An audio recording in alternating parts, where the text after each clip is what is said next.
Assalamualaikum warahmatullahi wabarakatuh. Selamat datang kembali di YouTube channel Aldino Kamarudin Santoso dalam program Berisik, berbagi informasi sains asik. Sekarang ada bannernya, jadi bisa dilihat ini programnya adalah Berisik. Kita lanjutkan lagi tentang info-info sains menarik yang dapat kita pelajari bersama. Pada tema yang akan saya sampaikan kali ini akan membahas tentang ramalan. Orang-orang agamis, orang-orang yang tahu agama ya, terutama agama Islam, itu pasti menganggap bahwa ramalan itu adalah sesuatu yang dosa, syirik gitu kan, dosa besar gitu kan. Tapi ternyata dalam kehidupan normal ini ada beberapa orang yang mempelajarinya sampai akhirnya menekuni dan menjadi bidang pekerjaan sendiri gitu kan. Loh kok bisa gitu kan. Nah, lebih lengkapnya kita saksikan saja video kali ini. Baik, akhir-akhir ini Indonesia dilanda beberapa bencana, terutama pada bulan Januari kemarin ada bencana alam, banjir, ada pesawat jatuh yang sangat mencengangkan.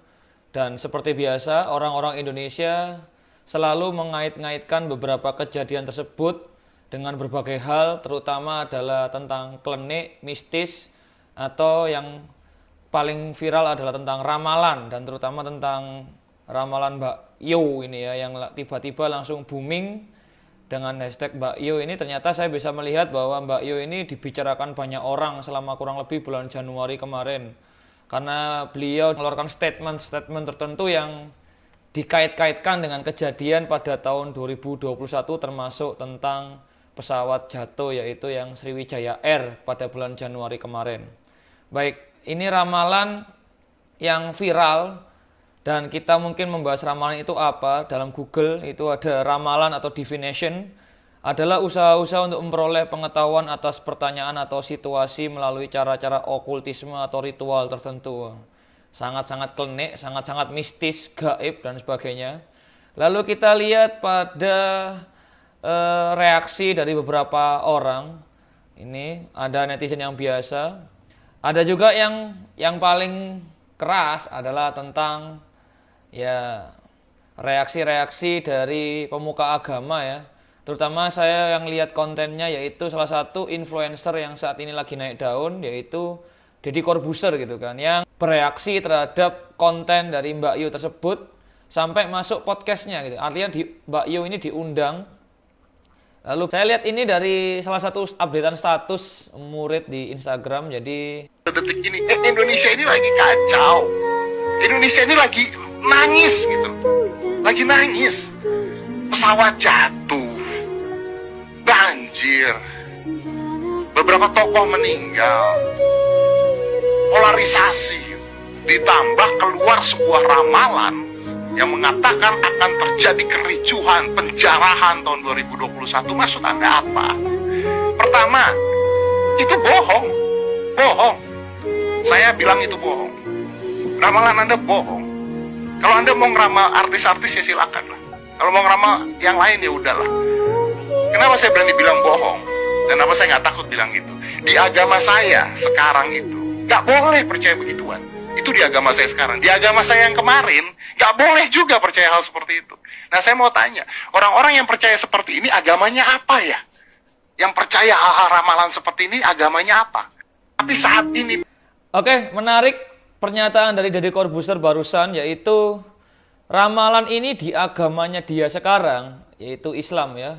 Beliau adalah mu'alaf. Lalu dia menceritakan bahwa di ajaran agama Islam itu tidak ada ramalan, nggak boleh percaya gitu kan.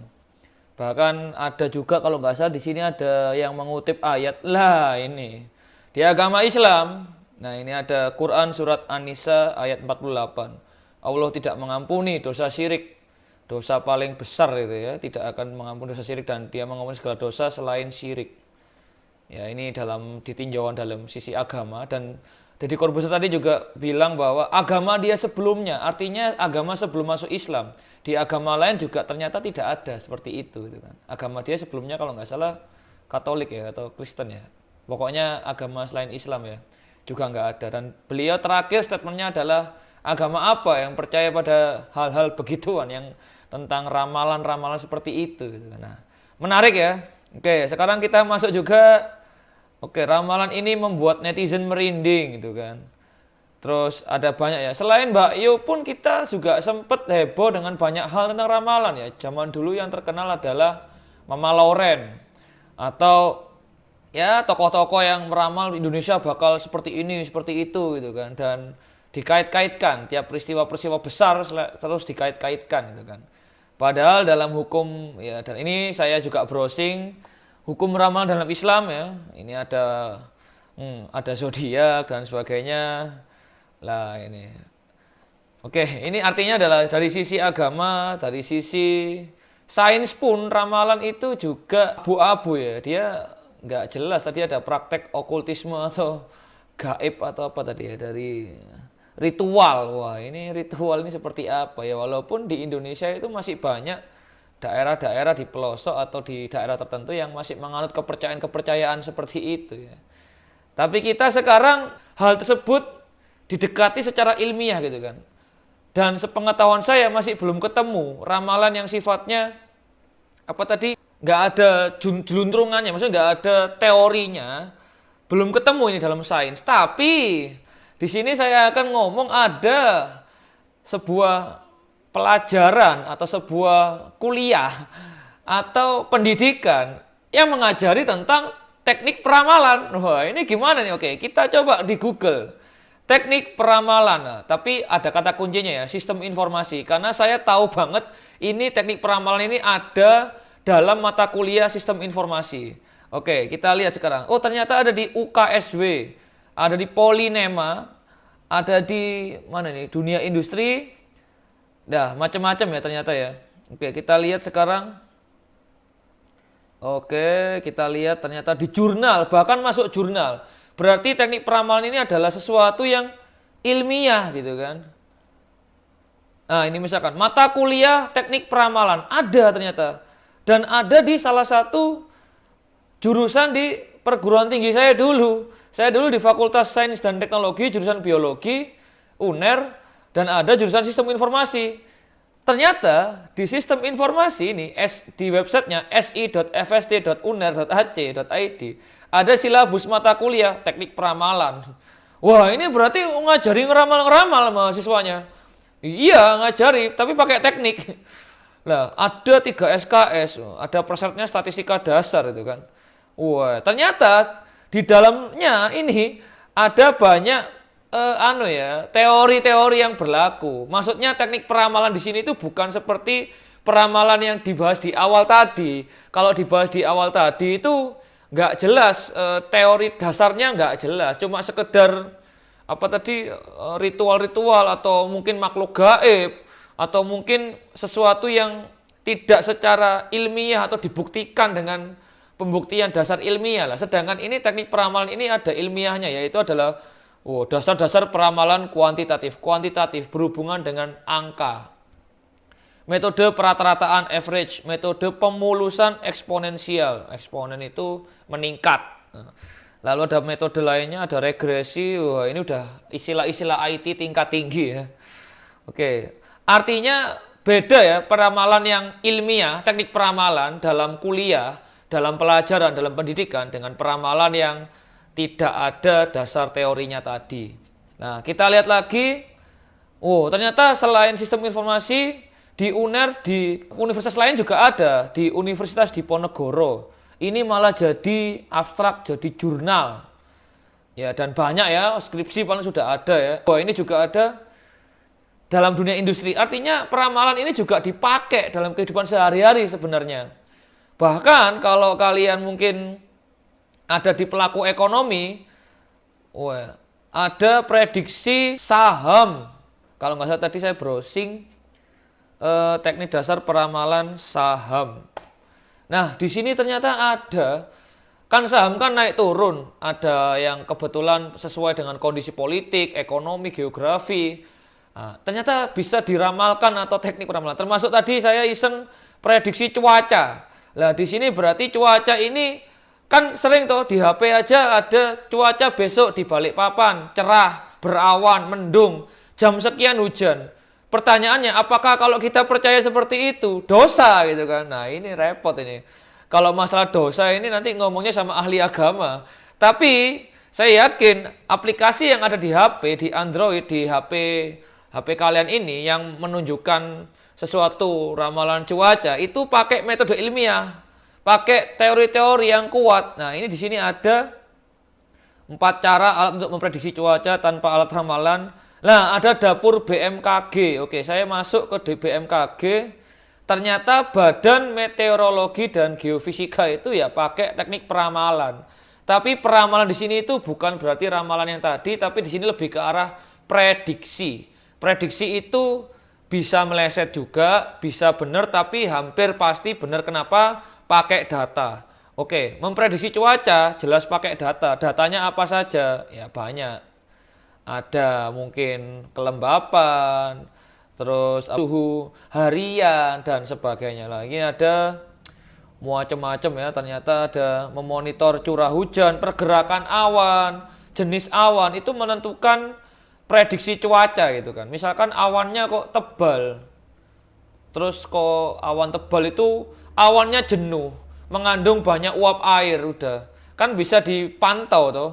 Pakai apa ya? Pakai teropong, pakai ya alatnya BMKG ya, mendeteksi gelombang dan sebagainya lah. Oke, lalu ini kebetulan mungkin saya punya teman yang pernah magang di BMKG, mungkin nanti bisa masuk ke program yang podcast ya. Tapi paling tidak saya jelaskan di awal bahwa cuaca ini bisa diramalkan atau lebih enaknya sebenarnya pakai prediksi. Termasuk mungkin sampai 2 hari ke depan, 3 hari ke depan, sampai bulan depan. Maka dari itu memang ada yang namanya iklim ya. Jangka panjang seperti apa gitu kan. Karena saya dulu juga ingat dalam biologi itu ada prediksi predator dan prey. Oke, nah di sini waktu itu ini salah satu mata kuliah statistik atau kalkulus ya, atau matematika dan statistika kalau nggak salah. Predator and prey ini misalkan ada jumlah predator berapa, prey itu mangsanya berapa. Itu diprediksi titik puncaknya kapan dan kapan habisnya dan kapan bakal punah gitu kan lah. Maka dari itu ini ilmu sebenarnya. Maka dari itu kemarin yang terbaru kan COVID ini kan diprediksi juga toh, kapan berakhirnya lah. Itu kan seolah-olah ngeramal gitu kan. COVID selesai 2022. COVID selesai 2023. Apakah kita percaya seperti itu? Bahkan diantara mereka pun juga ada yang beleset. Ada yang sudah percaya COVID berakhir Juni tahun lalu. Nyatanya sampai sekarang ini bulan Maret 2021 juga belum selesai gitu kan. Terus padahal itu juga sudah pakai ilmu. Ilmu apa? Oke, lihat jumlah pasien, ketersediaan bed di rumah sakit, pergerakan massa, terus jumlah penduduk dan sebagainya. Itu pakai data-data semua gitu kan. Oke, jadi kembali kepada kalian untuk mempelajari dan mengambil hikmah dari materi berisik kali ini. Semoga bermanfaat penjelasan dari saya, yaitu tentang ramalan yang tadinya itu tidak ada dasar teorinya. Dan ternyata dalam dunia kuliah, dunia pendidikan itu mempelajarinya. Untuk apa? Memprediksi atau memperkirakan. Kenapa kok memperkirakan? Ya, untuk banyak hal. Misalkan perkiraan cuaca besok misalkan. Akhirnya kita paling tidak bisa bersiap-siap. Bahkan jangka panjangnya untuk level negara, perkiraan tentang kondisi ekonomi misalkan bakal diperkirakan penduduk Indonesia membeludak. Berarti kita harus siap-siap apa? Pangan, tempat tinggal dan sebagainya. Berarti tidak selamanya ramalan itu nggak jelas ya. Ramalan ternyata juga ada yang jelas, pakai dasar teori, pakai kaidah ilmiah dan terstruktur sehingga menjadi pendidikan pula. Bahkan mungkin ada sekolahnya sampai tingkat lanjut S1, S2, S3 gitu. Hanya untuk mempelajari, memprediksi atau teknik peramalan tadi ya. Ini yang jelas nanti dibahas oleh teman saya mungkin yang jurusan sistem informasi atau jurusan yang berkaitan ya, informatika, informasi, atau mungkin ekonomi juga. Saya tadi sempat ada juga di teori ekonomi. Oke, terima kasih yang sudah menonton video berisik episode 2, yaitu tentang ramalan yang tadinya nggak jelas dan sekarang ternyata ada orang-orang yang mempelajarinya, bahkan dapat gelar karena mempelajarinya gitu kan. Ternyata ada kaidah ilmiahnya. Semoga bermanfaat. Jangan lupa dibagikan kalau bermanfaat dan menambah wawasan. Kalian misalkan butuh apa topik yang akan dibahas secara ilmiah atau informasi sains unik yang butuh kalian dapatkan, boleh sebutkan di kolom komentar maupun di sosial media saya. Sampai jumpa di Berisik di episode berikutnya. Tetap jaga kesehatan. Assalamualaikum warahmatullahi wabarakatuh. Salam sehat, salam sukses, salam sains.